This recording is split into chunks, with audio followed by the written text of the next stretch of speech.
Pertama, saya selalu katakan pada antum semua bahwa tidak ada kita dalam kehidupan yang lepas dari ujian. Pasti ujian itu akan diberikan. Satu, untuk meningkatkan kualitas kehidupan. Kedua, untuk menambah pahala kita. Yang ketiga, mempercepat kita menuju surga insya Allah dengan ujian-ujian itu. Kedua, ujian itu hanya akan diberikan oleh Allah sesuai kadar kemampuan kita. Dalilnya telah saya turunkan, Al-Baqarah 286. La yukallifullahu nafsan illa wus'aha. Ketiga, setiap ada ujian yang sulit pasti ada solusi yang mudah. Dalilnya banyak di Quran. Ya, lihat baik-baik. Inna ma'al usri yusra. Fa inna ma'al usri yusra. Jadi setiap ada kesulitan pasti bersanding dengan kemudahan. Keempat, ada kaidah di Quran, Allah tidak pernah membuat hambanya susah dan selalu menghendaki kemudahan. Jadi kalau antum diberikan satu ujian, pasti ada kemudahan di balik itu yang ingin Allah anugerahkan kepada antum, dan antum tinggal temukan itu. Dalilnya Quran surah kedua ayat 185. Pertengahan ayatnya, yuridullahu bikumul yusra wa la yuridu bikumul usra. Allah menghendaki Anda hidup dalam kemudahan, bukan kesulitan. Di saat Allah kirimkan ujian untuk antum, bukan ingin menjadikan antum sulit. Makanya tidak akan diuji kecuali antum mampu. Kalau antum sakit seperti ini, kenapa cuma antum yang mengalami itu? Karena cuma antum yang sanggup. Kalau dititipkan kepada seorang bernama Adi Hidayat, dia nggak akan sanggup. Masalahnya, makanya Adi Hidayat tidak diberikan yang seperti ini. Anda yang diberikan karena cuma Anda yang sanggup untuk itu. Makanya berbahagialah Anda yang terpilih, bukan orang lain. Kalau orang paham tentang kaidah ini, dia tidak akan mengeluh dengan ujian. Satu itu. Kemudian yang kedua, untuk mendapatkan kemudahan yang tadi Allah janjikan, antum mesti pelajari kadar persoalannya. Maka rumusan persoalan itu ada 3 tingkatan.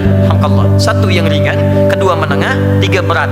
Kaidah itu ada di Quran surah kedua ayat 214. Masalah kaidah ini perlu dipahami, karena kebanyakan orang tidak bisa menyelesaikan masalahnya, bukan masalahnya sulit, tapi karena dia tidak belajar tentang kadar masalahnya. Ingat, bahkan selevel Jack Ma pun yang punya Alibaba, itu saat memberikan motivasi dia mengatakan, kita tidak akan pernah lewat dari masalah. Dan masalah orang dulu sama, sekarang pun kita punya masalah. Cuman kesalahan kita kadang-kadang tidak pernah belajar dari masalah orang dulu, sehingga masalah yang turun pada saat kita sekarang hidup tidak terselesaikan. Padahal kalau kita belajar dengan baik masalah mereka tidak jauh beda dengan kita. Masalahnya sama, cuman cara mengatasi masalahnya kita yang tidak pelajari. Kisah-kisah yang disampaikan ini sebetulnya tidak jauh dari keterangan Al-Quran. Kalau dia baca Quran, kita kirimkan dan kita ajarkan, demi Allah saya katakan tidak mungkin, dan tidak juga ada kemungkinan yang kecil, artinya ada kemungkinan besar dia bisa belajar dan bisa mendapat, kita doakan mendapatkan hidayah sisi Allah Subhanahu wa taala. Kenapa?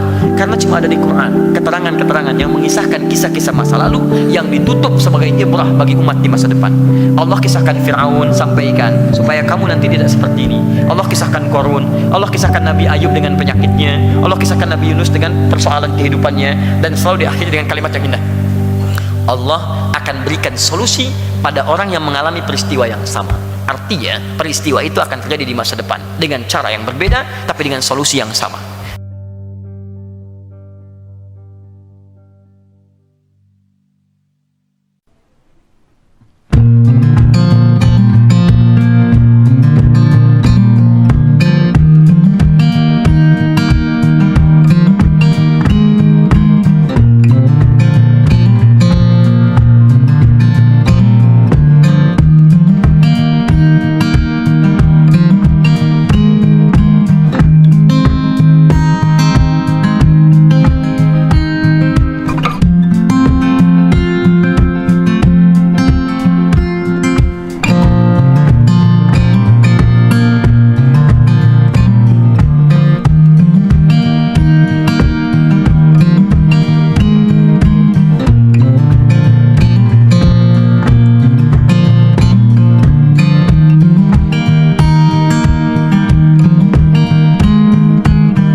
Nabi Ayub sakit, saya sakit, ulama sakit, antum sakit.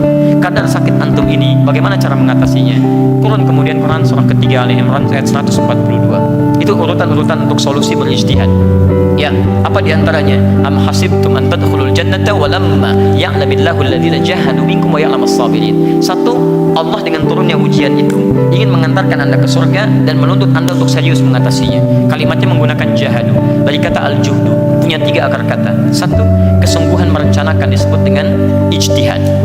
Anda lihat, oh ini saya punya penyakit ini, musibah, alhamdulillah saya yang terpilih oleh Allah, maka saya ditantang kemudian dengan adanya ini supaya saya dengan izin Allah mengatasi penyakit ini. Ikhtiar, rencanakan. Mana pilih dokter yang baik sesuai dengan budget yang Allah kirimkan. Jangan rasakan kurang cukup pada Allah, Anda kembali kepada Allah, maka Allah tidak punya batas dalam rezekinya. Minta. Kadang-kadang rezeki yang datang cepat itu bukan dari kerja keras Anda untuk berusaha. Kadang-kadang ketika Anda bermohon khusyuk kepada Allah Subhanahu wa taala, di situ datang solusi. Bukankah tidak sedikit Anda melihat orang-orang punya masalah berat, tidak punya uang, tiba-tiba viral kisahnya, dia bermohon kepada Allah, datang orang lain dikirimkan oleh Allah Subhanahu wa taala dengan izin Allah mengobati penyakitnya. Dengan izin Allah. Tidak menutup kemungkinan. Dekati Allah, rencanakan. Mana nih ikhtiar saya yang cocok sesuai dengan rezeki yang Allah titipkan pada saya? Datang. Kemudian jihad dengan fisik. Setelah direncanakan, tahu, datang. Setelah itu mujahadah, ini yang paling berat. Mujahadah itu artinya memerangi perasaan-perasaan yang tidak tepat dalam diri kita. Seperti ini misalnya. Begitu sudah ikhtiar, Allah menuntut pada Anda dengan penyakit itu, ikhtiar Anda, bukan sembuhnya Anda. Sembuh itu urusan Allah, bukan urusan Anda. Kadang-kadang ada orang yang telah ikhtiar kemana-mana, dokternya bagus, uang banyak, tapi nggak sembuh-sembuh. Karena yang Allah tuntut dari penyakitnya bukan sembuhnya, kedekatannya dengan Allah Subhanahu wa taala. Bukankah saat sakit dia banyak istighfar? Bukankah saat sakit banyak berdoa? Bukankah saat sakit banyak bertobat? Itulah yang bisa mengumpulkan pahala. Jangan-jangan bahkan Anda diwafatkan oleh Allah Subhanahu wa taala dalam keadaan Anda belum sembuh. Bukan karena sembuhnya, karena Allah ingin saat Anda wafat bebas Anda dari penyakit-penyakit keburukan. Maaf, maka dengan istighfar dosa diampuni, hilang penyakit Anda, penyakit hati Anda. Dengan istighfar hilang dosanya, dengan taubat hilang dosanya. Dengan sakit di rumah sakit tidak ada kesempatan untuk menonton yang tidak baik. Masya Allah, yang kelihatan itu saja. Tidak ada kesempatan untuk bergibah, tidak ada kesempatan untuk berbuat maksiat lagi, ditahan di situ. Kembali kepada Allah dalam keadaan yang terbaik. Bukankah luar biasa? Kalau cara pandang seperti ini, nikmat kehidupan kita. Setiap orang punya masalah. Saya juga sama. Apakah Ustadz tidak punya masalah? Punya. Dan masalah saya kadang lebih banyak daripada antum. Nih masalah antum nih, saya pikirin juga.